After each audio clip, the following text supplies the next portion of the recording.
Hey B-Town, how you doing today? So, as per my post on the city page that a lot of you submitted some great questions, I am sitting down with Ed Foley today. So we're going to have a chance to meet him, hear what he has to say, his opinions on some issues we have going on in town. And, just for those of you maybe who don't know him, here's your chance to meet him. So, introduce yourself. Everybody, this is Ed Foley. How's it going? So, tell us a little about yourself, Ed, and a little about your background. Ed Foley, 19 Elizabeth Street. Born and raised in town. I currently work for the state of New Jersey in the Treasury. Oh, I didn't know that. Yeah. I thought you were just jobless and wandering around town. No, I'm just kidding. Now, so I graduated from St. Joe's with a bachelor's in economics and history. Volunteer fireman in town, and I also serve on the planning board and the economic development. Okay. Oh, nice. What fire company you work for? Hope Hose, you mean? Shout out to Hope Hose. So let's get into it. I have a couple easy questions first, and then we'll get into some harder ones. So what made you want to run? Well, I think, as everyone knows, I ran last time in 17. But this time around, I think there's Bordentown is approaching the next chapter of the 21st century. So there's a lot of things going on, a lot of moving parts. And I think, I know that I have the experience and the empathy to listen and to help steer the town in the right direction and keep us the little city with a lot of charm. You got their tagline in there. All right. So how do you view your role as a public servant? I think just that, as a servant of the people. What's the best word for it? I'm listening. I have it on my door hangers. I know I hit most of the Third Ward yesterday with them. So check out my website if you have any concerns. Reach out to me. We are here for you. It's not the other way around. What's your website? FoleyForBordentown2021.com. Okay.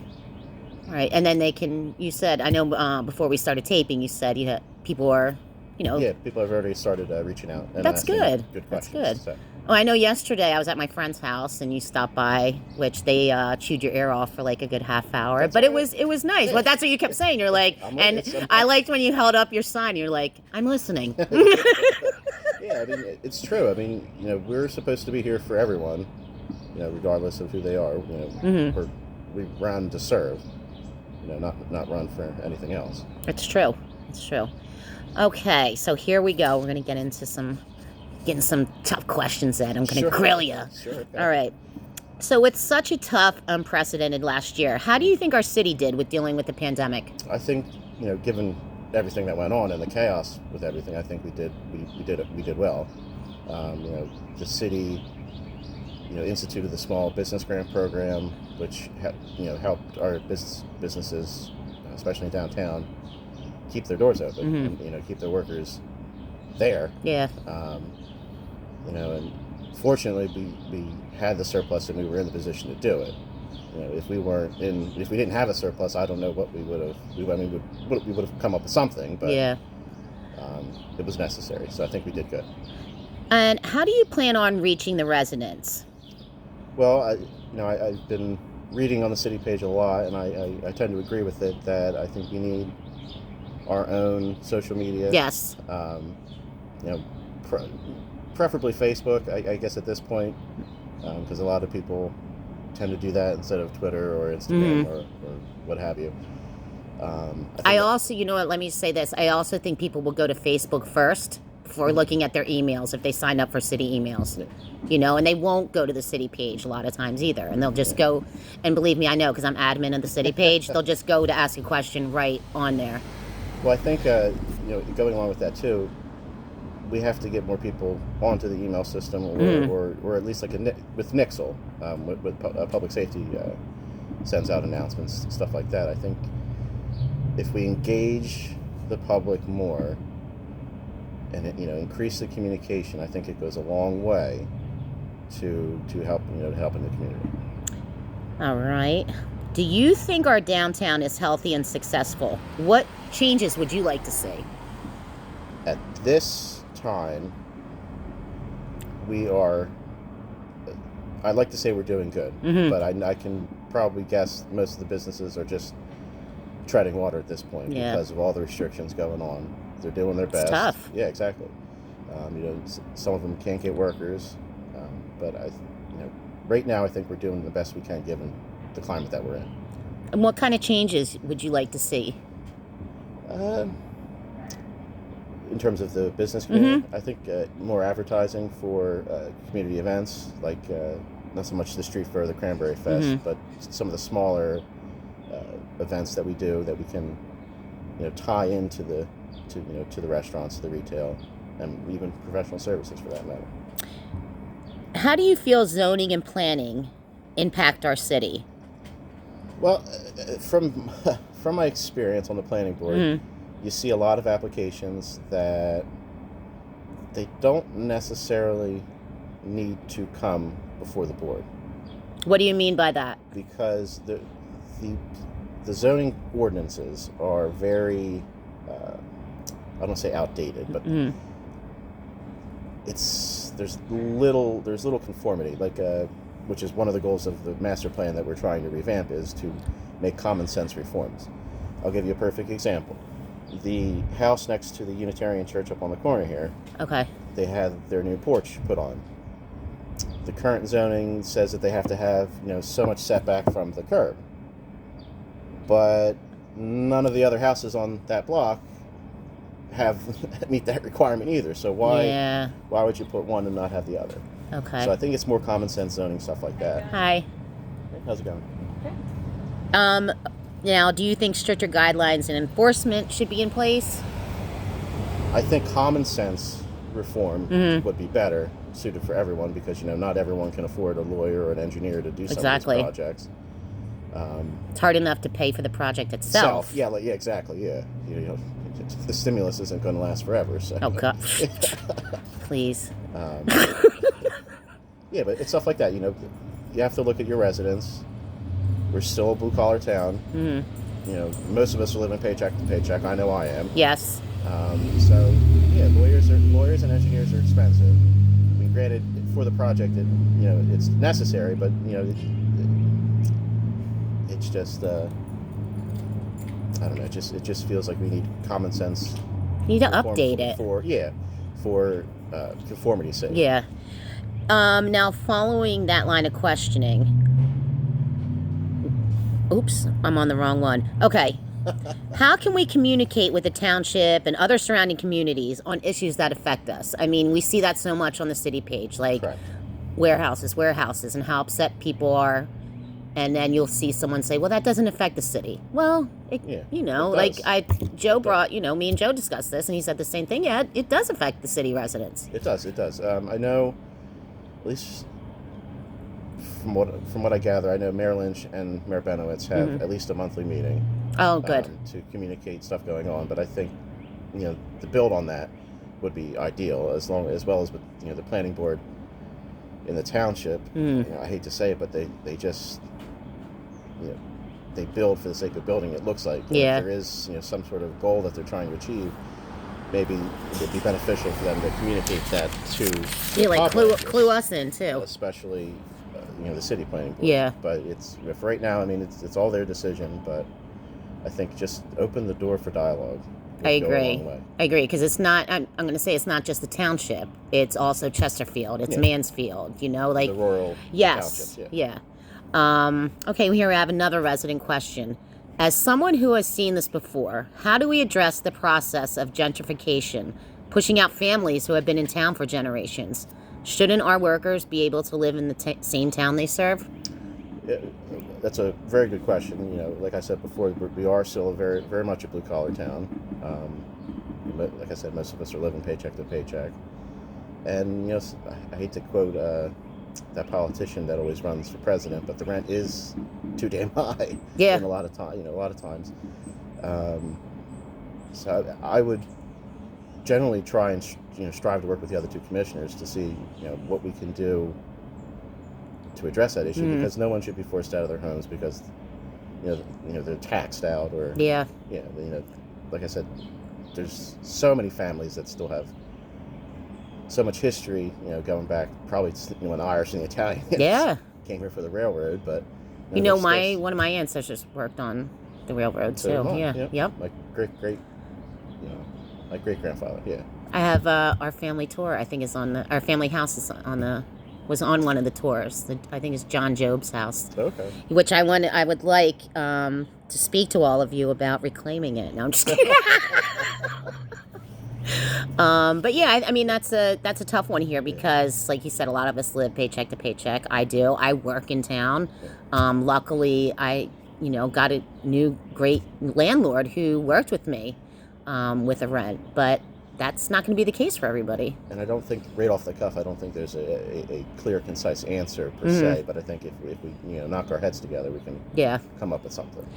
Okay, and here we have another resident question. I know New York City-based buyers who are interested in Bordentown. They thought the taxes were too high to be justified by the average school ratings. Why haven't our high taxes led to a better school system as per standardized markers? And that kind of coincides with the question that I was asked today about taxes. Why are they so high? I can only, as a commissioner, I would only have authority over the city portion of the tax bill, which over the last 2 to 3 years, the current administration has done pretty good at keeping it stable. Okay. From what I understand, we've been using some of our surplus to offset next year's expenses. We just started getting some of our older bond monies together to do that too. But surpluses aren't going to last forever. Yeah. I wish they did, but so I think if there's a way to, we can definitely take a look at the budget and see where we can make changes on our end to be more efficient and that such. But the bigger issue is with the school board and the county. No matter how physically responsible. Oh, excuse me. Cut that out. No matter how physically responsible the city is, we always seem to get overshadowed by the increases in the school tax and the county tax.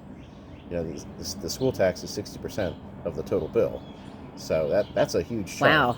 So I would refer that question to the school board. Okay. And if elected, certainly I would reach out to them and see what we can do to be more efficient. Which is not to say without being a detriment to the children. Okay. Yeah. Which is not to say that our teachers don't do an excellent job here in town. Oh, absolutely. Especially with the last year they had. Absolutely. I give them a lot of credit. Definitely. I couldn't do it. I'm glad I have cats because I could not be home all day with my kids if I had Dogs them. Because I know my cat. If I had kids, they'd probably be horrible. Yeah. How would you rate the maintenance and care of our open spaces and parks? And what improvements or changes would you like to see? Well, I definitely think that they've gotten better over time. Perfect example would be Limekiln Alley. That has definitely seen a revitalization. It's beautiful down there. That would be a perfect example of something that wasn't maintained. Now it's doing great. What I'd like to see, though, is incorporating via trails, and I think that's in the game plan, but I'd like to see that through to fruition. Incorporating trails from Divine Road. That would be great. Or Point Breeze. Yeah. Into the park system that we already have. But yeah, I think just general overall maintenance, I think is doing pretty good. Yeah. Well, too, not to keep bringing up with what we had to go through this past year. That was a huge challenge too. Definitely. How do you think we can make our town more marketable? Well, a specific example, I would think, I was tinkering in my head. There's that huge billboard down 206, right by the train trestle. There has to be some way we can come up with a long-term deal with whoever owns it to advertise, Bordentown with an arrow. Oh, that's a great idea. We're open safely. So yeah, I think we've always tried to talk about gateways. I think both virtual and physical would have to be a pair. Yeah, and I think that sign would be the most. That's a good idea. Look at us. We're here. I was going to say we're here. We're here. I'm queer, but okay. So here's the big issue in town: parking. It's such a problem. What is your opinion on it, and what do you think that could be done to improve parking here. It is an issue. I know, especially with the overflow from the downtown, it can be quite a nuisance. I know economic development, we had actually tried a small, pilot program with using an private lot, for the business employees to use to get cars off of the avenue. And it, unfortunately, it didn't work out. But I think if we revisit that and partner with all of or whoever wants to, anybody who has a private lot, I think that would be a huge boon to solving the issue. A lot of people mention a parking garage. Yes, a parking garage would be nice, but where and whose neighborhood are you going to ruin? To put it yes, I agree, because everybody would want a parking garage, but not one person would want it next to them. Yeah. So I would. That's a good point. I would want to try that, like that parking compact first, and if that fails, we can look at other options. Okay. But I think, and also too, I think the mayor had mentioned on the planning board, one of the planning board meetings, that we are looking at purchasing the lot on 3rd Street. Oh, okay. So that would be also a huge. You're talking about that one on the corner, that empty, No, right. Where Capitol Health is, right on the corner of 3rd Street. That parking lot down there on the left. Oh, okay. It would be. But behind, like where all the Thompson Street people park. Yeah, it would. Okay. It would we would actually be able to connect that to the. Second Street nice. Park, so. Okay, that's a good idea. Whether or not that would happen, I don't know. But I think it would be a great idea. Yeah. All right, so we're gonna move on to sidewalks. How will the issue of unrepaired, damaged sidewalks, especially on the side streets, be addressed, and also crosswalks, intersection safety as well? Well, I know at the last commission meeting they had the results of the study. I know economic development. That was a really good study. Yeah, it was. It had some good ideas. Yeah. I think some of them are more easy to implement, just because we are a small town. The streets are narrow.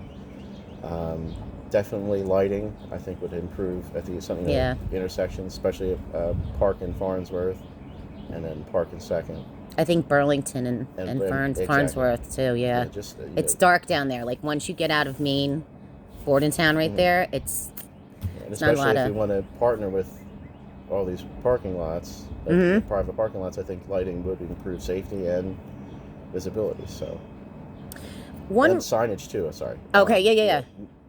Improve better signage. I know, it always says, there's always talk about the signs, but when you have a stop sign at the end of Federal Street and Willow that is so old, it's green, and it's never been replaced, I think if we get better, newer signs, more visible, it would go a long way for safety. I think a problem too is at Burlington and Park, when you're coming from Fieldsboro at that 4-way stop. Burlington and Farnsworth. You cannot see when you're pulling out. And so many times, I mean, that's happened to me, but I've seen it too, where people start pulling out and then, you hear beeping and slamming on brakes because there's just no visibility down there to see. I think if a 4-way stop was recommended, and I think that would be a good idea. I think that would be a great idea too, yeah. Just not a traffic light. Oh, God, no. Wait, I don't want to see any traffic lights in town. Oh, God. Do you feel it's important to have a presence in the community at events, vigils, and et cetera, and why? Yeah, I think it would be good. You can't make everything naturally, but I think the big stuff. I think it would go a long way to show that you're with the people that you represent. So. And as far as diversity in town for representatives, like appointments, elected officials, how do you feel about that? Do you think we have the diversity in town? In terms of elected office, no. We've only had 2 women elected. I know Mayor Schooley is a good friend of mine. I got to know her walking through town. And then Heather was deputy mayor, I think from 2009 to 13. Yeah. Seems so far. I know. Oh, my God. But in terms of elected office, I would say no. And that is an issue I think we can address, because this community doesn't belong to just one group of people. It belongs to everybody. And if you feel voiceless or feel underrepresented, contact your elected officials. I talk about on my website too. We need volunteers. Mm-hmm. And if you feel that your heart's in the right place, just put in an application to sign up for a committee,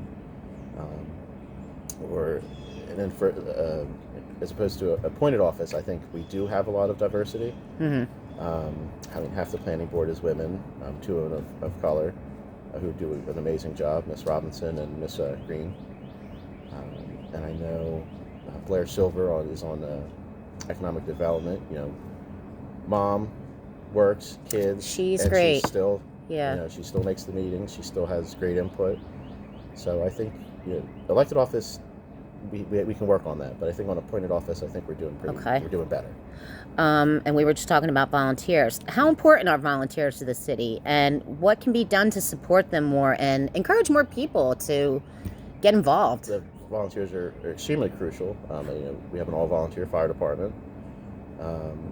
That's probably the biggest one. I know we used to have the volunteer explorers for the police department. I remember that. Yeah. I think that would be a great way to gauge, some of our younger residents, to get involved in the community. And there's a lot of people who serve on multiple different committees, and it can be taxing. So I'm sure they wouldn't mind giving up a job, a hat or two, to somebody else. And even if there's no spots available on a committee, I think just go to a meeting. So the planning board meeting is open to the public, economic development's open to the public, all the city committees are open to the public. And just start going to the meetings, and you'll find out about their events, and you can go there and help participate. Like we just had the tree planting on Saturday, well attended. There was a lot of people out there. Yeah, there were, and 16 trees is pretty good too. Yeah. So kudos to Al Barker on that. And I think it was 22 years that they've been doing it. Yep, so 22 years. He had I saw a bumper sticker. Absolutely. Yeah. Let me say. Oh shoot, I was going to ask you a follow-up question to that. Oh. I know you stopped by my friend's house yesterday. I happened to be hanging out there, and you were around knocking on doors. They had asked, speaking of volunteers and getting on committees, how do you go about that? Well, there is a link on the city website. They actually just put it to the top of the banner. So it'll be pay your tax bill and all that, and then I think right below it there's going to be that link. It's just a simple form. There could be seats available on some of the committees. I know. As part of the revitalized master plan, the historical preservation committee will probably be resurrected. So nice. There's plenty of spots on there. I know the mayor wants to form a committee to help oversee the transition to Point Breeze, so that there's more seats there. So that there's opportunities coming down the pipe. It's just people need to know, and I think if we communicated better, about that, tying in some issues here. I didn't know how you got on any of these committees. Hold on. The bustling street, man. I didn't know how you got on to these committees, and I actually thought people appointed you. I didn't know you could sign up to be on one. Well, you sign up to apply. Okay. And then the mayor, depending on what type of position, the mayor will appoint you. Or I feel like I get shot down. I'm only kidding. I'm kidding. Because this town thinks I'm nuts, but But depending on the spot, the mayor will appoint you. The commissioners. Okay. Will recommend the mayor. Oh, okay. Yeah. All right. Here's a little easy question here. Sure. What's one of your favorite historical elements in town or about this town? I like the stories. Personally, the one that pops to the head is the Battle of the Kegs. When during the Revolution, when we mined the Delaware. Oh, okay. with kegs, we just threw them in the river. And they oh, really? Yeah. I wonder if there's still some in there. Probably. That would be. We'll never know because the river's. It's probably down in Trenton now. Yeah. So tell us your top 3 priorities over the next 4 years. Well, I'd like to implement the revitalized master plan as much as possible. That does include parking. It includes working better with the businesses. It includes better zoning, common sense zoning reform. So I think that would be one issue. I think communication is the second, because if we can better communicate, I think we can do the world is our oyster. And then I think volunteerism would be my next goal. We need to get people involved more. have We do. a stake in their community.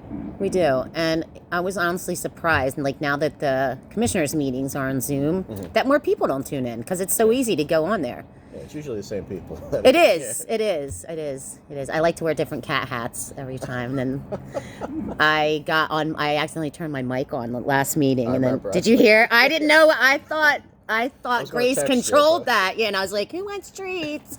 I felt so stupid.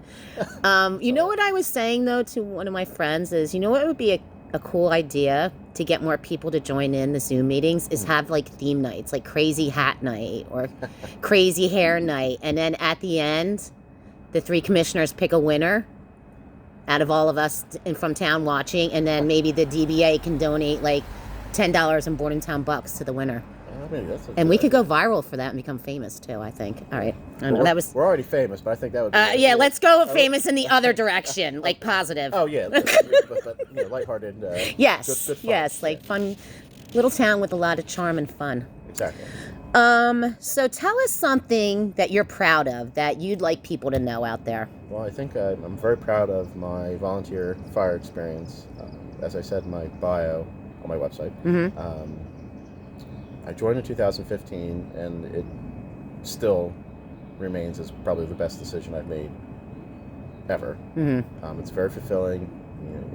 It really symbolizes what you're trying to do with the community.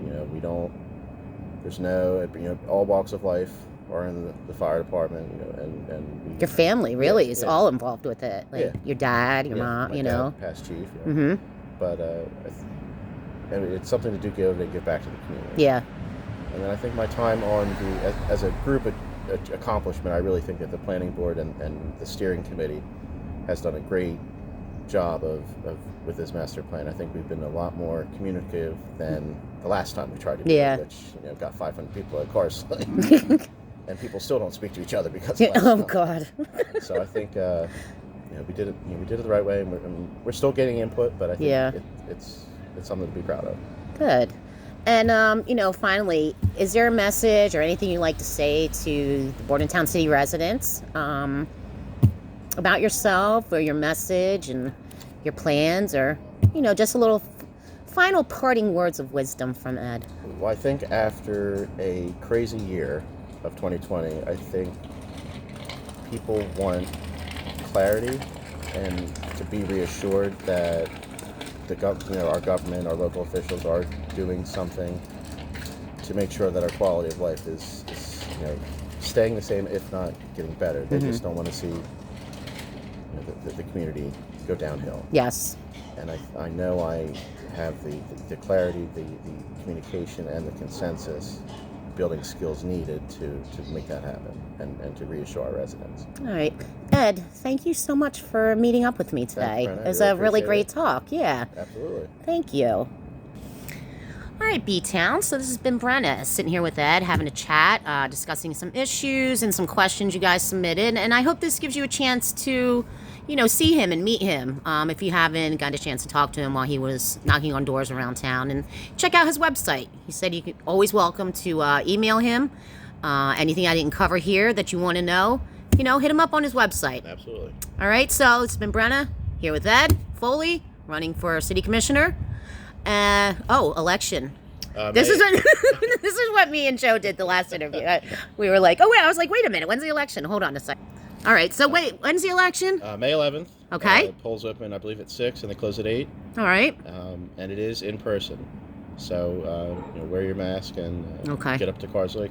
Unless you asked for... Oh, yeah, correct. Unless you asked for... Specifically, I think you have till tomorrow, I think. Yeah, the deadline to register is tomorrow, and I think you can request up to a week in advance to do... a mail-in? Okay, I was thinking about doing that. To confirm that, you can always call our city clerk, Grace Archer. She's great.